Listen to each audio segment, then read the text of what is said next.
अभी आपका भी बाइक है। फोटो निकाल देना भाई, हम लोग थंबनेल।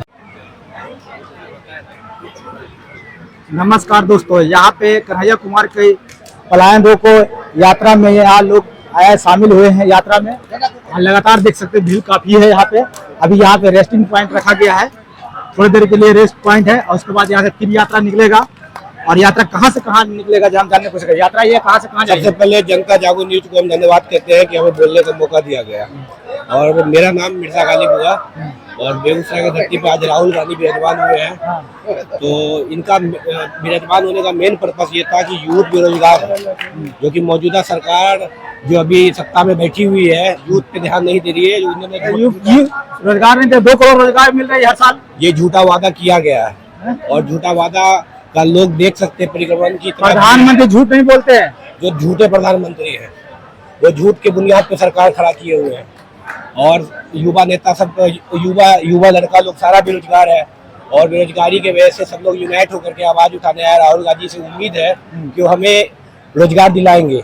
सत्ता में आते के साथ उन्होंने वादा किया है कि युवा को रोजगार दिलाएंगे और उसके हक के लिए बात करेंगे। और हम इसी बुनियाद पे उनके साथ खड़े हैं कि वो भी हमें मोदी जी डिजिटल इंडिया बनाते हैं। कहाँ आप बेरोजगारी में घूम रहे हैं? उनका ये सब सिर्फ प्लान दिखावा है, कुछ नहीं है डिजिटल इंडिया। सारा मैं तो इतना ही बस कहूंगा कि बेरोजगार हूँ और बेरोजगारी के गूगल पे चलाते हैं कि नहीं? बिल्कुल चलाते हैं। डिजिटल इंडिया नहीं हुआ है तो टैक्स भी तो ले रहा है 18%। अच्छा, हर चीज पे टैक्स है। Tax free Bharat. टैक्स नहीं लगेगा तो फिर और वो काम कैसे होगी बताइए? टैक्स तो देना पड़ेगा ना, सरकार चलेगी कैसे? सरकार सुधार कहाँ से लगेगी? सरकार गरीबों का खून चूसने का काम कर रही है, अमीरों को और अमीर बना रही है। मौजूदा हालात देखते हुए आप भी कह सकते हैं कि पहले के कांग्रेस के राज्य में कितना लोग रोजगार थे और अभी कितना लोग बेरोजगार है। अभी हर के हाथ में, गरीब के हाथ में मोबाइल है।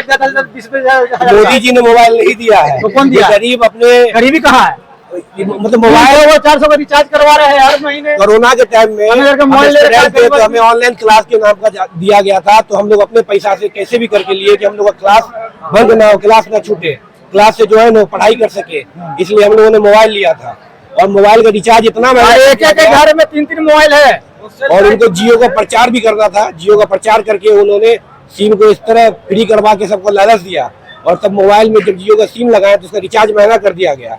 और हम यही बस चाहते हैं कि महंगाई चरम सीमा पे है। महंगाई चरम सीमा पे? बिल्कुल महंगाई चरम सीमा पे। तेल का भाव देख सकते हैं आप, दाल चावल गेहूं किसी चीज का भाव देखिए, सबका बढ़ा हुआ है। हम यही चाहते हैं कि महंगाई कम हो, रोजगार मिले और सारा यूथ कम से कम अपने बेरोजगारी की वजह से जो परेशान है वो अपने रोजगारी में। हिंदू खुश है बीजेपी की सरकार में? आप कहाँ है? आप हिंदू है फिर अति में कीजिए, जात पात में कीजिए। जात पात में बीजेपी सरकार जात पात के लिए ही सत्ता में बैठी हुई है। वो हिंदू मुस्लिम करती है, उसका राजनीति वोट बैंक यही है कि वो हिंदू मुस्लिम नहीं करेगी उसको वोट नहीं मिलेगा। और दूसरा चीज ये है कि वो अभी उसके पास कोई मुद्दा नहीं है, बस हिंदू मुस्लिम के सिवा। वो हिंदू मुस्लिम करती है इसलिए सत्ता चला पा रही है। जिस दिन युवा जग जाएगा पूरे हिंदुस्तान का, उस दिन उखाड़ के फेंक देगा सरकार को। कांग्रेस को धीरे धीरे खत्म हो रही है, हर स्टेट में हार रही है। कांग्रेस खत्म नहीं हो रही। इस बार का आप देख सकते हैं लोकसभा का चुनाव, कांग्रेस कितनी सीट लाई है। बीजेपी 400 पार का वादा कर रही थी, 240 पे 242 पे आके अटक गई। जो आज लंगड़ा सरकार है, एनडीए के बदौलत वो सरकार बनाई है, वो अपने दम पे सरकार नहीं बना पाई है। नहीं तो वो झूठा वादा कर रहे थे कि 400 पार होंगे। और नीतीश कुमार जी का सिग्नल छवि क्या लग रहा है? इस अपीलमेंट जो बिल आया है वक्त लेकर, उसमें क्या लग रहा है? सिग्नल छवि उनका खराब हुआ? नीतीश कुमार जी सेकुलर छवि का वादा करते थे, लेकिन वो वक्त बिल का समर्थन करके मुसलमान के विपक्ष में खड़े हो गए हैं। ये सारा मुसलमान नाराज है उससे, क्योंकि उसके हित में वो बात नहीं की। मुसलमान कहीं कहीं समर्थन भी दे रही है, कहीं नहीं समर्थन दे रही है। आज उन देख सकते हैं नीतीश कुमार जी के कितना नेता इस्तीफा दे दिया है। आप न्यूज खोलिए और न्यूज में, आप तो खुद न्यूज रिपोर्टर है, आप बेहतर जानते होंगे। हम युवा तो न्यूज देख करके हम आपको बता सकते हैं कि कितना लोग इस्तीफा दे दिया है जेडीयू को, कितना अल्पसंख्यक नेता हट गया है।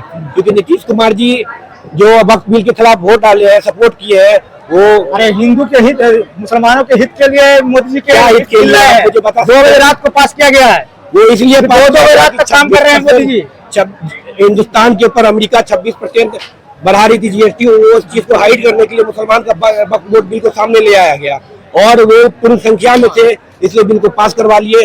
सत्ता बदलेगा सब कुछ चेंज होगा, फिर से हक की बात होगी, सबका इंसाफ होगा। और हम यही चाहते हैं कि राहुल गांधी जी सत्ता में आएंगे, युवा के लिए कुछ करेंगे। और वक्त वोट बिल के समर्थन में राहुल गांधी जी कल खड़े थे, आज खड़े और आगे भी खड़े रहेंगे।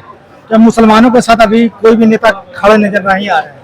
है, राहुल गांधी है, कन्हैया कुमार जी है, और बहुत सारे नेता सब खड़े हैं जो उसके विपक्ष में वोट दिए हैं, जो समर्थन में वोट दिए थे, जो नहीं चाहते थे कि बिल पास हो उसके खिलाफ वोट दिए थे।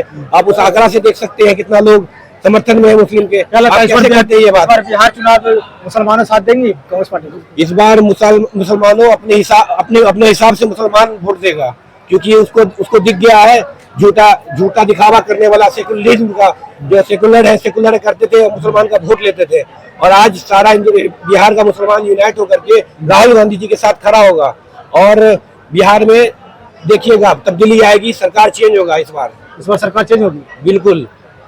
देख सकते हैं बिल्कुल युवा यहाँ पे अपना राय बता दिए हैं, और यहाँ पे कन्हैया कुमार राहुल गांधी के साथ में जुड़े हुए हैं। लगातार पद यात्रा चल रहा है।